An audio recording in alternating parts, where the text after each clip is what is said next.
Perjanjian internasional mempunyai fungsi. Perjanjian internasional berfungsi sebagai sarana, penghubung dan perwujudan bentuk kerjasama dan persahabatan antara negara dan subjek-subjek hukum internasional lainnya. Dasar hukum perjanjian internasional adalah Konvensi Wina tahun 1969 dan Konvensi Wina pada tahun 1986. Keduanya telah diratifikasi oleh Indonesia melalui Undang-Undang Nomor 24 Tahun 2000 tentang Perjanjian Internasional. Menurut Pasal 2 Ayat 1 Konvensi Wina 1969, perjanjian internasional adalah yang pertama, adanya kesepakatan, yang kedua, dibuat oleh negara-negara, yang ketiga, dalam bentuk tertulis, dan yang keempat, tunduk dalam hukum internasional.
Negara kita Indonesia juga melakukan hubungan diplomatik berupa perjanjian internasional dengan negara-negara lain. Salah satunya yaitu STOM atau Senior Transfer Official Meeting. STOM disahkan pada tanggal 11 November 2019. Pemerintah Indonesia melalui Kementerian Perhubungan sepakat untuk menandatangani 2 perjanjian internasional terkait transportasi udara.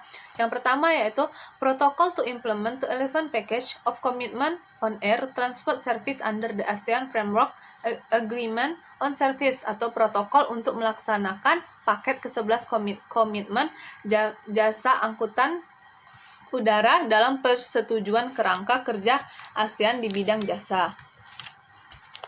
Yang kedua yaitu Protocol 3 on Expansion of Fifth Freedom Traffic between ASEAN and China of the ASEAN-China Air Transport Agreement atau Protokol 3 mengenai pengembangan hak angkut kelima antara pihak. Di dalam STOM atau pertemuan ini membahas juga isu-isu terkait peningkatan konektivitas serta perkembangan kerjasama di sekitar transportasi, khususnya transportasi udara. Pada kesempatan kali ini juga Indonesia juga melakukan pertemuan bilateral melakukan pertemuan bilateral melalui Kemenhub dengan Vietnam untuk membahas konektivitas udara di kedua negara. Selain itu, pada pertemuan ini juga dibahas tentang pemohonan dukung saling mengisi kebutuhan pilot di kedua negara yang akan menguntungkan kedua belah pihak. Selanjutnya saya akan mengambil contoh perjanjian bilateral yang dilakukan oleh Indonesia dengan Australia melalui Perjanjian Ekonomi Komprehensif Indonesia dan Australia. Menteri Perdagangan Republik Indonesia dan Menteri Perdagangan, Investasi dan Pariwisata Australia sepakat bahwa Indonesia dan Australia melalui Comprehensive Economic Partnership Agreement atau IACPA mulai berlaku pada tanggal 5 Juli 2020. IACPA mencakup perjanjian perdagangan barang yang meliputi aspek tarif dan non-tarif, ketentuan asal barang, prosedur bea cukai, dan fasilitasi perdagangan dan lain-lain. Investasi Australia di Indonesia pada tahun 2019 mencapai dengan USD 264 juta dengan 740 proyek di sektor pertambangan, industri, logam, tanaman pangan, hotel dan restoran, listrik, gas air, dan lain-lain.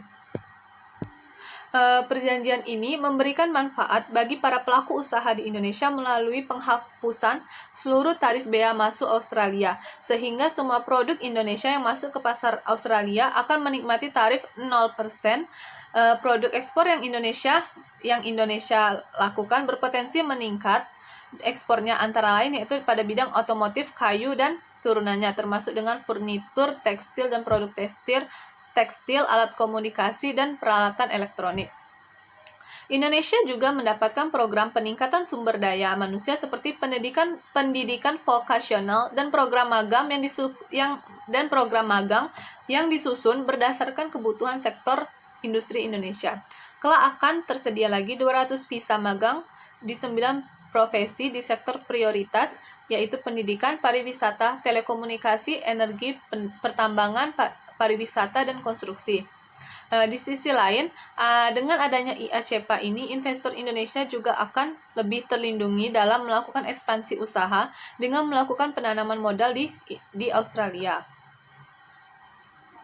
Penjelasan video materi saya tentang sumber hukum internasional berupa perjanjian internasional. Apabila terdapat kekurangan, saya mohon maaf. Kepada Allah saya mohon ampun. Sekian, terima kasih.